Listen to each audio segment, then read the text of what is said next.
مش عايزكم يا حموكشة انت وزلطة بكرة تتأخروا. لا يا صاحبي طبعا مش هنتأخر، عايزين نذاكر بكرة كمان. أنا كمان مش هتأخر يا برشامة، علشان احنا الامتحان خلاص فاضل لي يوم واحد. برافو عليكم يا حبايبي، ربنا يوفقكم ان شاء الله. بكره تجوني علشان اذاكر لكم كمان. إن شاء الله يا عم بكرة هنكون موجودين. هسيبكم انا بقى. بقول لك يا برشامة، قول يا زلطة عايز ايه؟ ما يلا بينا نخرج كده بقى نغير جو يا صاحبي. يا ابني نخرج ايه؟ الامتحان فاضل لي يوم، انا عايز اروح انام. يا صاحبي بكرة هنذاكر، تعالى دلوقتي نروح نغير جو المذاكرة ده ونشم هوا حلو كده. يعني هي جت عليا انا؟ يلا بينا. الغزالة رايقة يا عم الناس الفايقة، يا سيدي يا جمال وماله ضغط كتير عليه.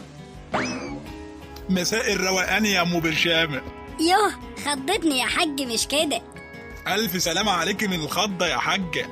قولي لي بقى محضره لنا اكل ايه النهارده؟ لحسن انا بطني بتصوصو. محضره لك محشي يا حاج اللي انت بتحبه. بس قول لي الاول يا حاج، انت ذاكرت للاولاد ولا لا؟ اه يا حاجه ذاكرت لهم، دول طلعوا عيني. معلش يا حاج، ربنا يجعله في ميزان حسناتك وربنا يوفقهم ان شاء الله.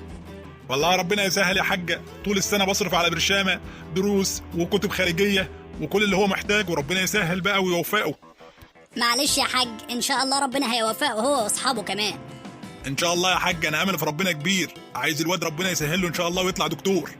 يلا بقى يا حاج انا مستنيكي في الصاله، هاتي الاكل وتعالي. حاضر يا حاج.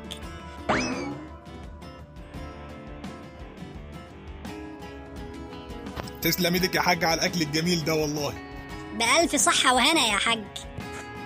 والله يا حاج البيت ده من غيرك ملوه اي لازمه. ربنا يحفظك يا حاج. ويحفظك يا حاج ويخليك لينا. هقوم انا بقى يا حاج اطلع اقعد على القهوه شويه.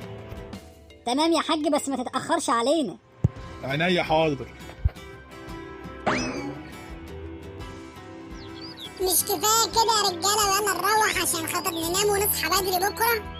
ما تخلينا قاعدين شوية يا عم، ده حتى في بنت قمر جاية هناك اهي. انا اول مرة اشوف القمر بيطلع بالنهار. ما تلم نفسك يا خفيف بدل ما امسح بيك الارض. طب هو القمر متعصب ليه؟ انت ما عندكش دم اساسا، عشان لو عندك دم مش هتعاكس بنات الناس. ايه يا زلطة اللي انت عملته ده؟ على فكرة عيب كده. يا برشامة هو انا عملت ايه؟ على فكرة كده عيب قوي، ما ينفعش تعاكس بنات الناس، وبعدين اعتبرها اختك يا اخي. بصراحة يا زلطة انت غلطان، وخليت البنت كانت هتقل مننا كلنا دلوقتي.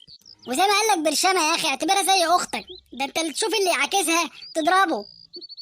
ما شاء الله، انتوا قلبتوا ملايكة امتى؟ لم نفسك يا زلطة بدل ما اضربك. برشامة احنا لسه كنا حلوين دلوقتي، ما تخليش بنت زي كده تفرق بينا. انا راح اراضي البنت بقى، لان انا ما اقبلش على اختي حاجة زي كده. لو سمحت يا انسة. عايز ايه انت كمان مني؟ لا انا مش عايز حاجة، انا جاي اعتذر لك واتأسف لك بالنيابة عن صاحبي، هو ما كانش قصده حاجة، وانت زي اختنا بالظبط، احنا اسفين. شكرا جدا لذوقك، وانا اسفة جدا على طولة لساني يعني، بس هو ما كانش عايز غير كده. لا حصل خير، وانا بعتذر لك مرة تانية، انت زي اختنا بالظبط، وانا ما اقبلش على اختي حد يعاكسها بالشارع. شكرا جدا، انت حد شهم قوي. بعد اذنك. يلا بينا يا حموكشة نروح عشان بكرة عندنا مذاكرة. طب ما تخلينا شوية قاعدين يا برشامة. لا يا عم قاعدين شوية ايه؟ ده زلطة كان هيجيب لنا مشكلة دلوقتي. هو في ايه يا برشامة؟ هو انت ما بتغلطش خالص يا اخي؟ لا بغلط يا زلطة، بس انا لما بغلط بعتذر، مش زيك بكابر. طب انا هسألك سؤال دلوقتي يا زلطة، قولي لو اختك ومعدية في الشارع دلوقتي تقبل ان انا اعاكسها؟ طبعا لا. طيب يا اخي، اللي ما تقبلوش على نفسك ما تقبلوش على غيرك.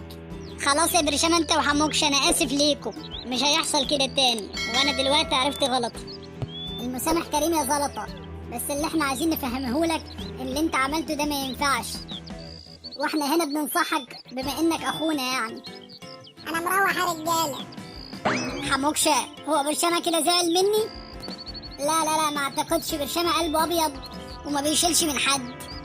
ويلا بينا نروح بقى احنا كمان عشان خاطر ننام ونصحى بدري ونروح نذاكر عند برشامة. يلا بينا. يا مساء الفل يا حاج. اهلا وسهلا يا حاج، اتفضل تعال اشرب حاجة. طمنا عليك يا حاج، اخبارك عامل ايه؟ والله نقول الحمد لله تمام، طول ما الصحة بخير واولادنا بخير نحمد الله على كل حال. يستاهل الحمد يا حاج، اللهم لك الحمد والشكر. هلا قول لي يا حاج، انا سمعت انك بتدي دروس خصوصية الفترة اللي فاتت دي. لا يا حاج مفيش الكلام ده انا بذاكر لبرشامة واصحابه شويه بس، بما انهم عندهم امتحانات يعني فبحاول اساعدهم شويه. طب والله يا حاج فيك الخير.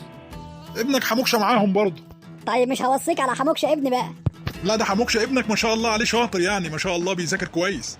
ربنا يحفظهم ويوفقهم ان شاء الله يا حاج. ان شاء الله يا حاج، ربنا يحفظهم ويوفقهم ان شاء الله. هلا هسيبك انا بقى يا حاج عشان عندي شغل بكره الصبح بدري. ماشي يا حاج اتفضل، ربنا يعينك.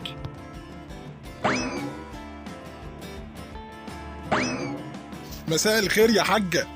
اهلا مساء النور يا ابو السيد، اخرت كده ليه؟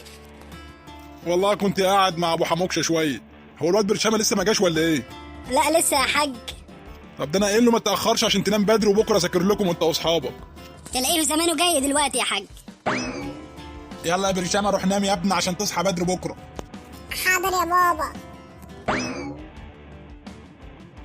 وبكده الفيديو يكون خلص يا اصحابي. اجابة السؤال في الفيديو اللي فات كان السؤال بيقول: ما هي الشجرة التي اكل منها سيدنا ادم وامنا حواء؟ الاجابة شجرة الخلد. دلوقتي هسيبكم مع افضل 10 كومنتات.